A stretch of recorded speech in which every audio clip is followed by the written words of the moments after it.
Okay, HTML stands for the hypertext markup language. So let's start by looking at hypertext links. Hypertext just means one document that links to another. And the idea is that you have a tag called A. Inside the content between the start tag and the end tag, you can put some text, you can put some images, you can put other inline elements, and that's what will be displayed to the user. But when the user clicks on the stuff that's inside, they are taken to the location specified by the href. All right, the simplest way is to have the href refer to a very explicit or absolute URL. And so the user sees chapter 2 displayed to them, usually highlighted in some sort of way that indicates that it's something that they can click on. Now, CSS can control that highlighting, but typically it's underlined, or you move the mouse over it and it lights up, or it's in a different color or something like that. And so the user has some sort of visual indication that, oh, chapter 2 is something I can click on. And when they click on chapter 2, they're taken to that address. Okay, so the one thing you can have is href can refer to a complete, explicit, or absolute URL. Another thing that href can refer to is a relative URL. So in that URL, it doesn't say what's the host, what's the folder. It just says here's chapter 2. So somehow it's going to be relative to the location of the current file, the file that the user is looking at right now. And so the user, again, sees chapter 2 displayed to them, usually marked up visually in some obvious way. And when they click on it, they get taken here. But the definition of here is something we'll have to be a little bit more explicit about in a couple of slides. You can also link to a section. A section starts with a pound sign. And if you use a pound sign and then a name or an ID that appears in the same file, it basically tells the browser to scroll. The user sees section 2 displayed usually in some visually apparent way, and when they click on it, the browser scrolls to the part called section 2. And then you can combine them. You can take either an absolute or a relative URL, put a pound sign on the end of it, and then a name, an ID of that file. And when the user clicks on the text, they're first taken to the main page, and then the browser scrolls to the appropriate section. If you want to name a section so that you can make a section URL, then you use the ID attribute.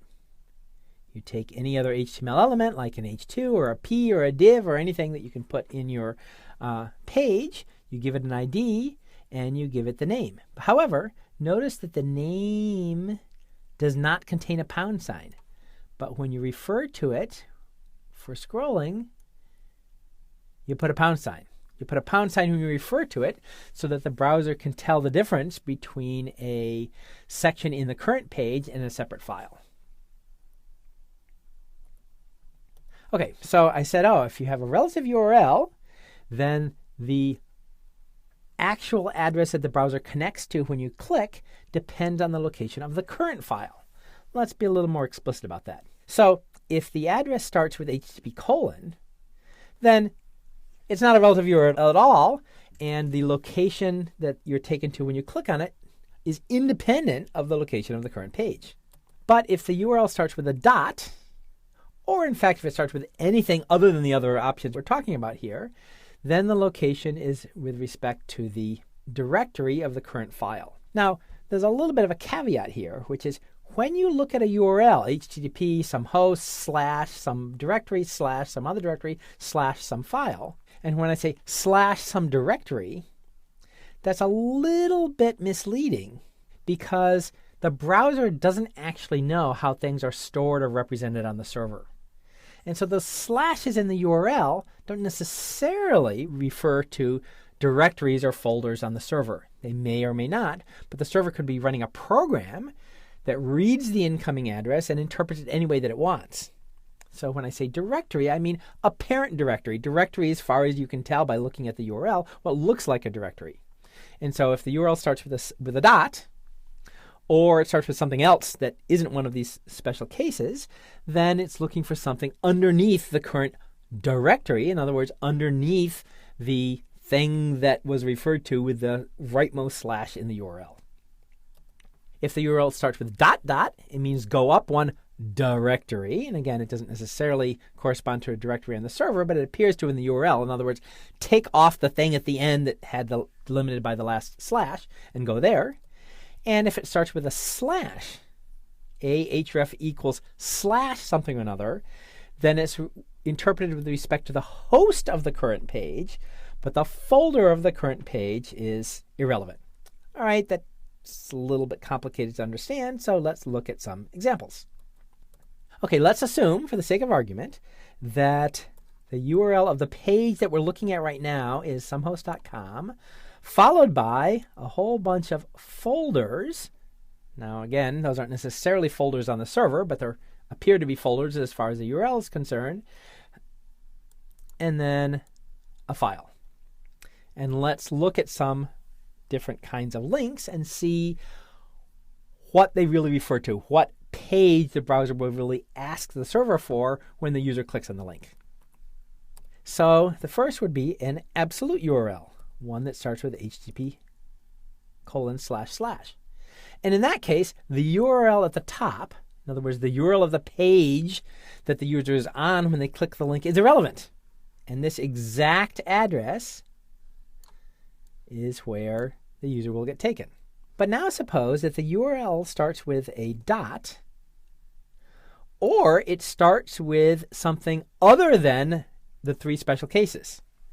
Then the relative address is interpreted with respect to the folder or a parent folder that the current file is in. So the file g.html will be requested from the same folder as the current page. If it starts with dot dot, then it tells the browser go up one folder. And again, I'm kind of saying folder in a funny voice because it's a folder in terms of the URL, but it's not necessarily a folder or a directory on the server. You don't know what the server does with it. Okay, but the original URL had E as the folder. Because I said dot dot in my hypertext link, it goes up to the one above it, which was D. And finally, if the URL starts with a slash, then the host of the original URL matters, but all the folder names, in other words, the location of the page, doesn't matter. And so that means go to the same host and grab that, which means go here. And finally, I want to point out that although I was illustrating this with regular hypertext links, there are a number of other places in HTML that use URLs like images, forms, scripts, style sheets, and so forth. And those follow the same rules for interpreting relative URLs. So the point is that it's the browser that figures out what the real URL is corresponding to the relative URL.